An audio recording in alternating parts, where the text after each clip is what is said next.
Baggershield for the RSS.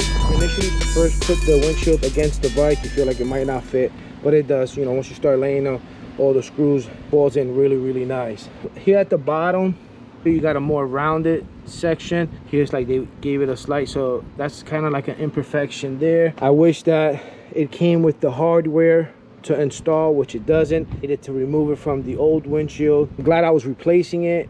If I was adding it, because I didn't have a windshield, I have a problem because it doesn't come with the metal or rubber washer or the screws. That's the existing hardware from the old windshield, which I had to take apart. The old windshield, I destroyed it. I don't know if I did it on purpose. I just messed it up. Here's the OEM windshield, which I had tried tinting.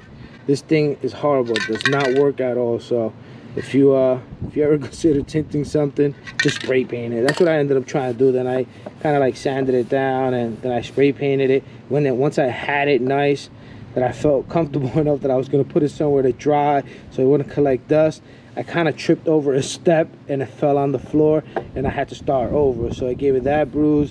So I had to sand it all down, and I just kind of gave up. I ordered the windshield.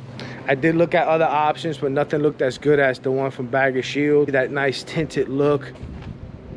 It's a 14-inch windshield. It can go up to 21 inches with the added plastic on top. The added plastic on top is clear.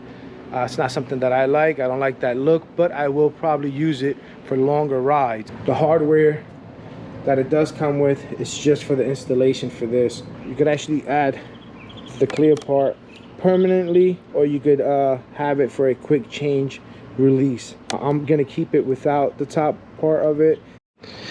So I just ended up putting like the fixtures for like if it was gonna be permanent. I mean, it ends up the notches in the back, rather than just leaving it with the holes there empty. I'd rather have that look than nothing there at all. Also, I haven't came up with a name for it yet. If you have any suggestions on the name, come on, shoot them over. Ferrari got his name because he's not a Ferrari. My boys, not brothers, they're cousins.